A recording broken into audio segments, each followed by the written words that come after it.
জীবনে কিছুকাল সুখ ফিরে এলেও আবার সবকিছু এলোমেলো হয়ে যায়। একদিন সিংহলে বাণিজ্যে যাওয়ার ডাক আসে ধনপতি সওদাগরের। সন্তান সম্ভবা খুলল না একদিন স্বামীর মঙ্গল কামনায় মা চণ্ডীর পুজো করছিলেন, কিন্তু এবার আর শেষ রক্ষা হলো না। ধনপতি জেনে যায় খুল্লনার এই গোপন পুজোর কথা। ওম নমো চণ্ডিকায় নমঃ। মা তোমার জয় হোক। হে মা, তুমি জয়ন্তী, তুমি মঙ্গলা, আবার তুমি কালী, ভদ্রকালী কপালিনী, আবার তুমি দুর্গা।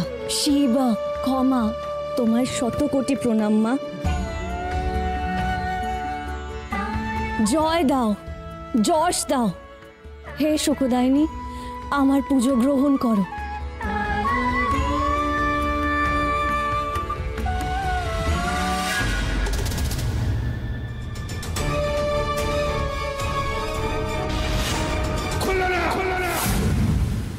এইসব তুমি কি করছো? কার পুজো করছো? দেবী চণ্ডী স্তব করছো এই বাড়িতে বসে? কোন সাহসে তুমি নিম্নমানের দেবীকে আমার বাড়িতে ঠাঁই দাও? দোয়া আপনার, মা চণ্ডীকে এভাবে অপমান করবেন না। সরাও এসব এখান থেকে। না, সরাও। না।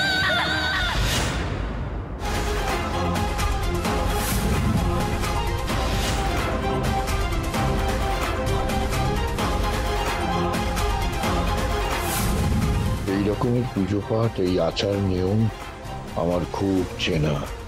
কোথায় দেখেছি এরকম পুজো আমার মনে পড়ছে না। মা, আমার স্বামীর অপরাধ নিও না মা, ওনাকে ক্ষমা করে দাও, তার যেন কোনো অকল্যাণ না হয়। যে অন্যায় তোর স্বামী আজ করেছে তার ফল তাকে ভুগতে হবে খুল্লনা।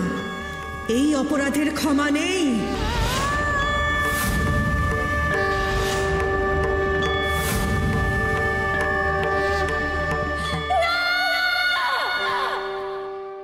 এরপর ক্রুদ্ধ মা চণ্ডী নিজের এক ভিন্ন রূপে আবির্ভূত হলেন ধনপতির সামনে।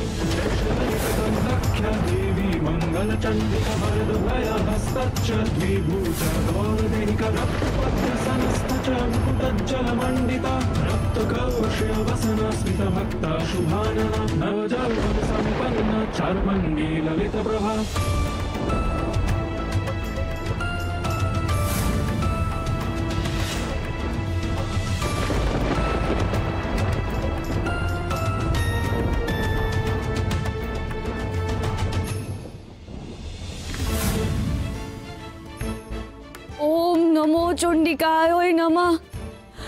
ওম নমো চণ্ডিকায় নমঃ। ওম নমো চণ্ডিকায় নমঃ।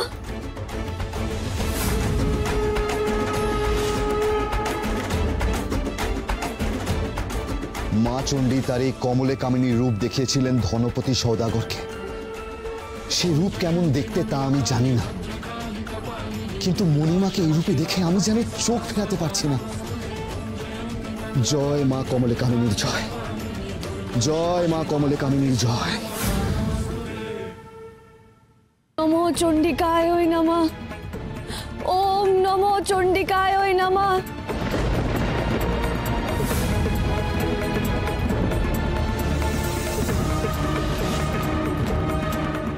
মা চণ্ডীর এ কেমন রূপ? হাতে পদ্ম, গা ভর্তি অলঙ্কার। মা চণ্ডীর এমন রূপের কথা তো মনে পড়ছে না। হ্যাঁ, ঠিক বলেছ।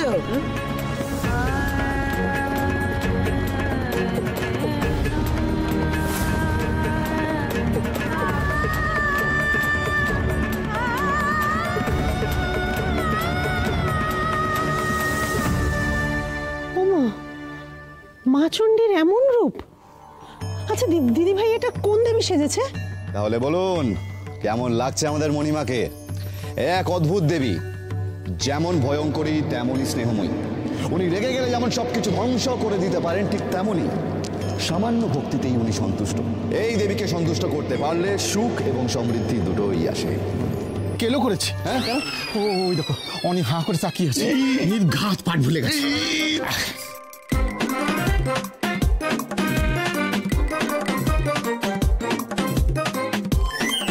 রমা, কি হবে? এই আমি বলছি ওই ওই তো দেবু আছে স্টেজের পাশে, ওকে কিছুটা করতে বলো না। দেবুদা, হ্যাঁ দেবুদা।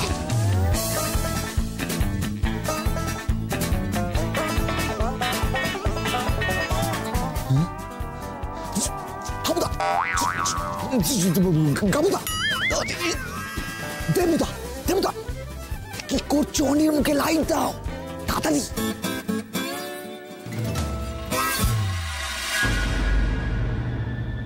কে কে ওই দেবী? অচিরেই মা চণ্ডীকে অবমাননা করার শাস্তি পেতে হলো ধনপতিকে। সে সিংহল রাজের কাছে গিয়ে এই অদ্ভুত দেবীর দর্শনের কথা জানালো। সিংহল রাজ বললেন, যদি ধনপতি এই মূর্তি তাকে দেখাতে পারে তাহলে ধন সম্পদে পূর্ণ করে দেবেন ধনপতিকে। এত সম্পদ যে সে সারা জীবনেও তা শেষ করতে পারবে না। কিন্তু ধনপতি যদি ওই মূর্তি দেখাতে না পারে তাহলে মিথ্যে বলার জন্য তাকে চরম শাস্তি পেতে হবে। কোথায় কোথায় সে দেবী মূর্তি? আমি তাকে চাক্ষুষ করতে চাই ধনপতি সওদাগর। আমি তো এখানেই দেখেছিলাম সে অদ্ভুত দর্শনা দেবীকে, অলঙ্কারে ভূষিতা, অপরূপা। মিথ্যে! তোমার এত বড় সাহস বিদেশি বণিক, তুমি সিংহল রাজের সামনে দাঁড়িয়ে মিথ্যে কথা বলো?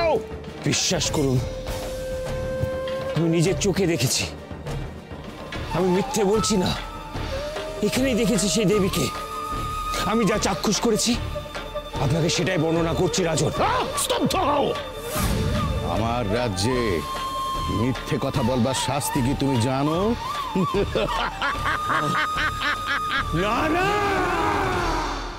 না না না না, কাঁদে না কাঁদে না কাঁদে না। কিছু কালের মধ্যেই তোর পিতা ফিরে আসবেন। উনি তো বাণিজ্যে গেছেন সেই সিংহলে।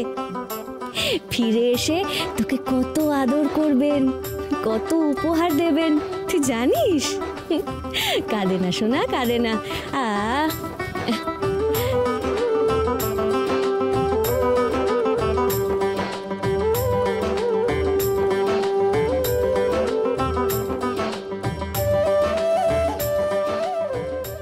এভাবেই খুলনার দিন যায়, মাস যায়, বছর পার হয়ে যায়, কিন্তু ধনপতি আর ঘরে ফেরে না। মায়ের স্নেহে ধীরে ধীরে বেড়ে উঠতে থাকে ধনপতি আর খুলনার সন্তান শ্রীমন্ত। শ্রীমন্ত, আমার কথা শোনো, এমন করে না। শ্রীমন্ত শোনো, আমার কথা শোনো, কথা শোনো। এই যে ধরে ফেলেছি, এদিকে এসো এসো। এখন করে না। না, আমি পাঠশালায় যাব না, কিচ্ছু খাবো না, কিচ্ছু করব না। এত রাগ ভালো নয় বাবা। তোর কিসের এত রাগ? পাঠশালায় সবাই আমাকে নিয়ে হাসাহাসি করে। গুরুমশাই বলেছেন আমার বাবা নাকি আর কখনো ফিরবেন না। আমার বাবা কোথায় মা? তিনি আসেন না কেন?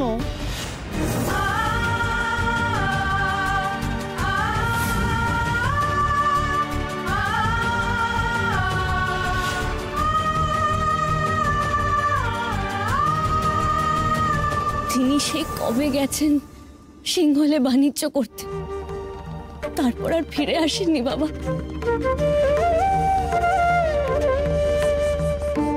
কেঁদো না মা, মন খারাপ করো না।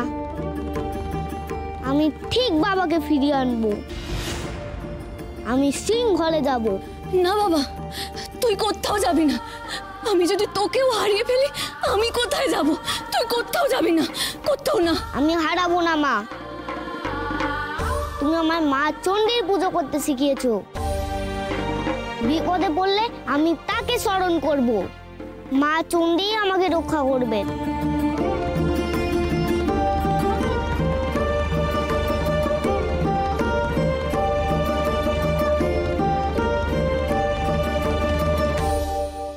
অনুমতি দাও মা, আমাকে আশীর্বাদ করো, আমি যেন বাবাকে ফিরিয়ে আনতে পারি।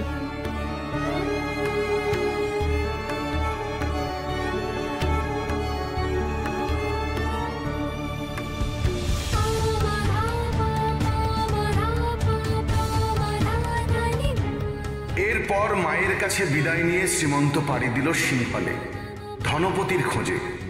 পথে দেবীরূপ দর্শন হলো তার। সিংহলে গিয়ে সে মহারাজকে জানালো সে কথা।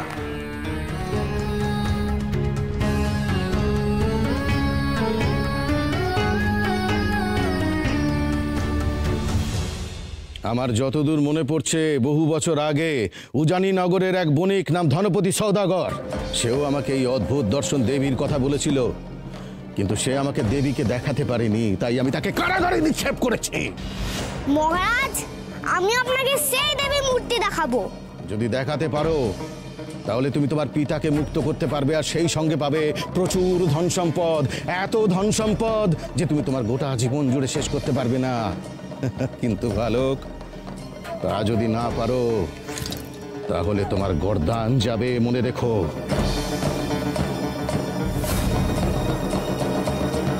এই সেই স্থান যেখানে আমি দেবীকে দেখেছিলাম। দেবী, কোথায় আপনি? সিংহল রাজ এসেছেন আপনাকে দর্শন করতে।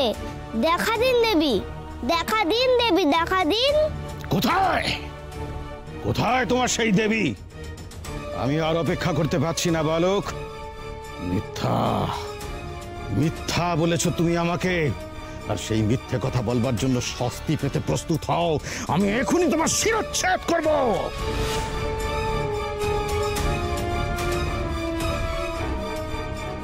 ওম নমো চণ্ডিকায় ওই নমো। ওম নমো চণ্ডিকা ওই নমো। ওম নমঃ চণ্ডিকায় নমঃ। ওম নমঃ চণ্ডিকায় নমঃ।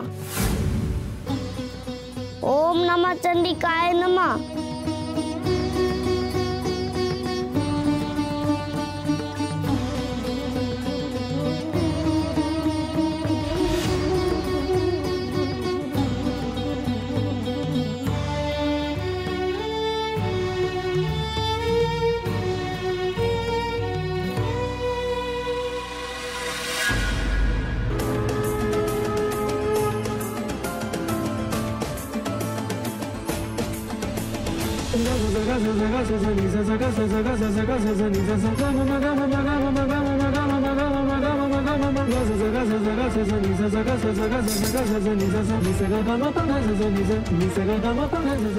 কি আশ্চর্য!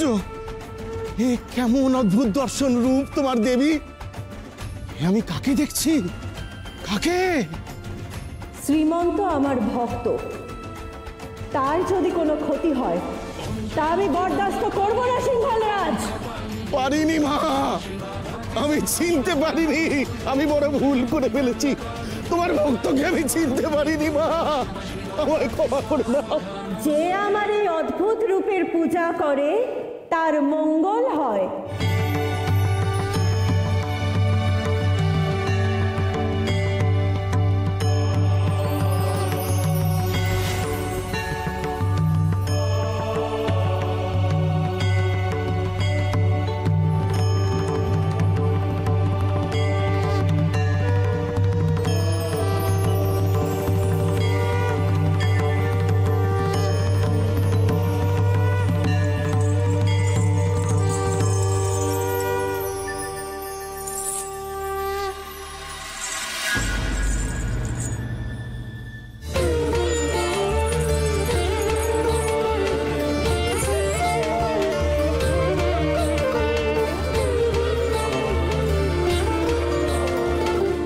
সওদাগর, আজ থেকে তুমি মুক্ত। যাও, ফিরে যাও তোমার উজানি নগরে।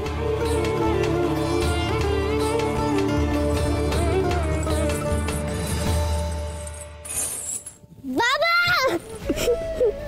কেমন আছো? ভালো আছো? খুব ভালো আছি।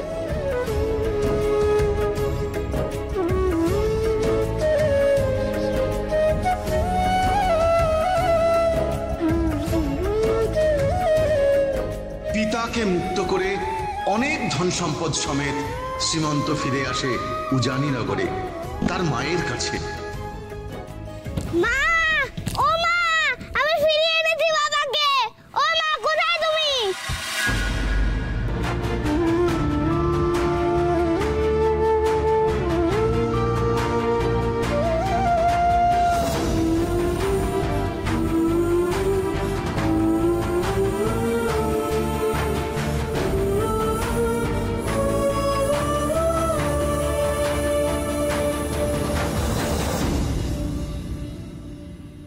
আমি ভুল করেছিলাম খুলনা,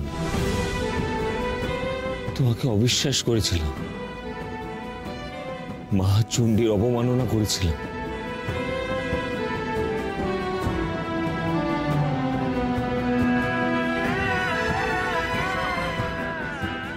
আমাকে ক্ষমা করে দাও, আমাকে ক্ষমা করে দাও।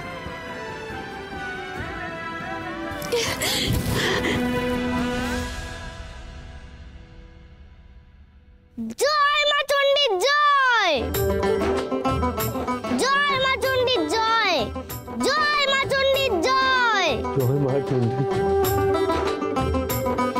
জয় মা চণ্ডীর জয়, জয় মা চণ্ডীর জয়, জয় মা চণ্ডীর জয়।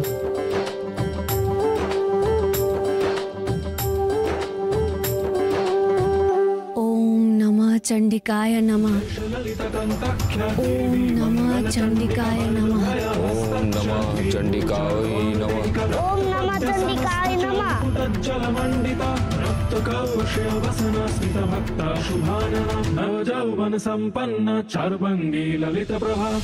তোমার ভক্তিতে আমি খুশি হয়েছি খুলনা, তাই আমার এই পদ্ম আমি তোমাকে দিলাম।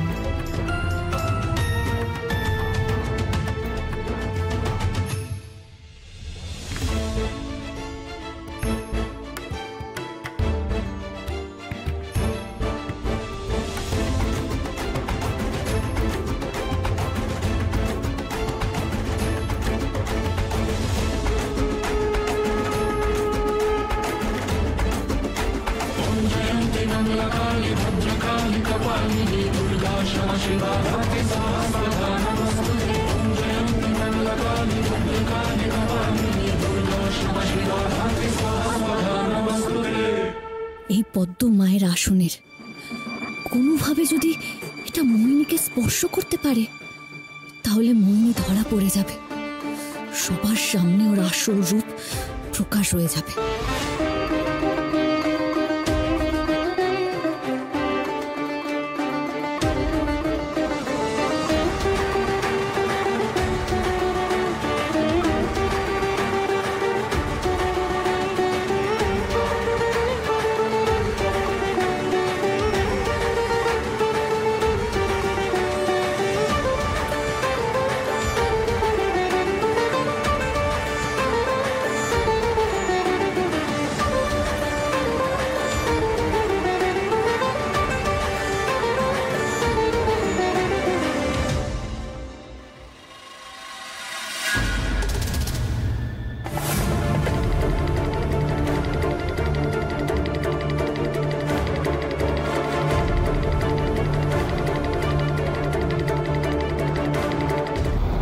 দর্শক মণ্ডলীকে অসংখ্য ধন্যবাদ।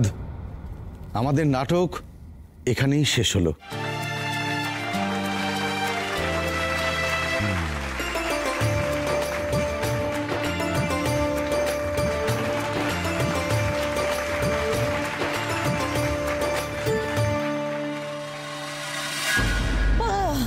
জ্বলে যাচ্ছে, জ্বলে যাচ্ছে, আমার সারা শরীর জ্বলে যাচ্ছে, জ্বলে যাচ্ছে, আমার সারা শরীর জ্বলে যাচ্ছে।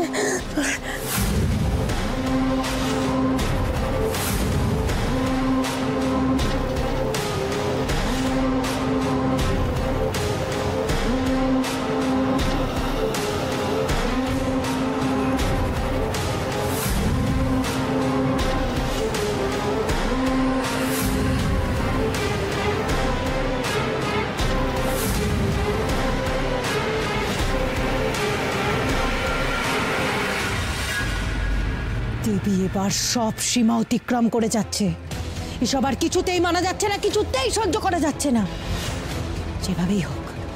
যেভাবেই হোক দেবীকে এবার আমায় থামাতেই হবে, থামাতেই হবে।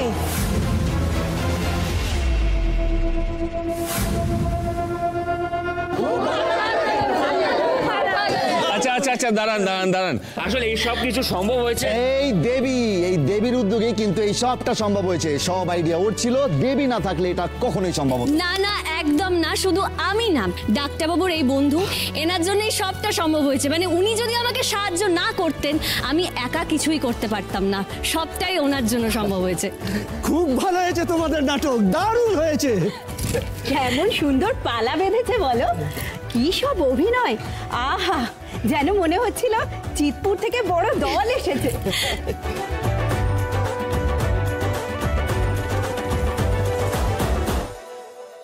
দেবী, ভাগ্যিস তুমি বুদ্ধি করে গল্পটা ভেবেছিলে। গল্পটা কিন্তু লোকের মনে ধরেছে। শুধু সবাইকে এইটা জানাতে হবে যে গল্পটা এই গ্রামের দেবীর।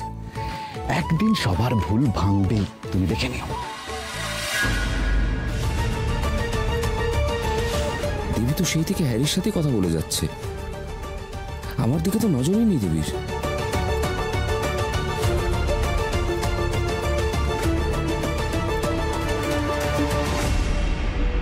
উনি আবার কোথায় চলে গেলেন? ডাক্তারবাবু কিন্তু আজ খুব ভালো অভিনয় করেছেন, আমার কিন্তু খুব ভালো লেগেছে। আরে বাবা, আমি নিজেই জানতাম না যে অনি এত ভালো অভিনয় করে, ফাটাফাটি। কিন্তু সবাই এখানে, ডাক্তারবাবু কেন চলে গেলেন? ওনাকে না ধন্যবাদ জানানো উচিত। আমি গিয়ে দেখি উনি কোথায় গেলেন।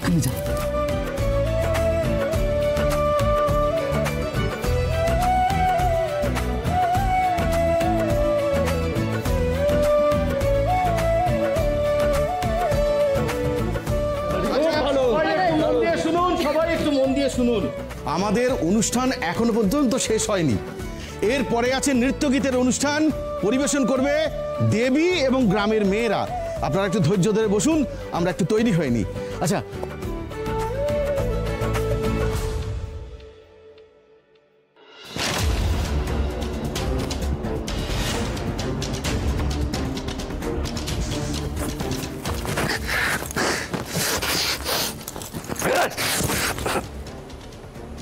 ডাক্তারবাবু, আপনি ঘরে আছেন?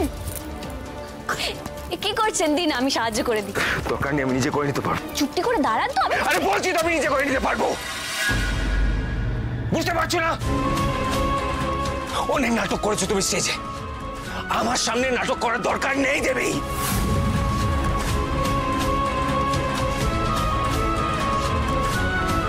হঠাৎ কি হলো মানুষটার? এমন রেগে গেলেন কেন?